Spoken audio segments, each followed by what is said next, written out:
precioso, ¿eh?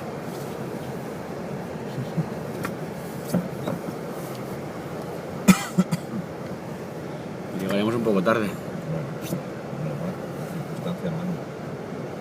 De pata. Es que me encanta esto. Pues estos la verdad es que tienen pinta, ¿eh? De poder trabajar el campo. Se usaban para eso aquí.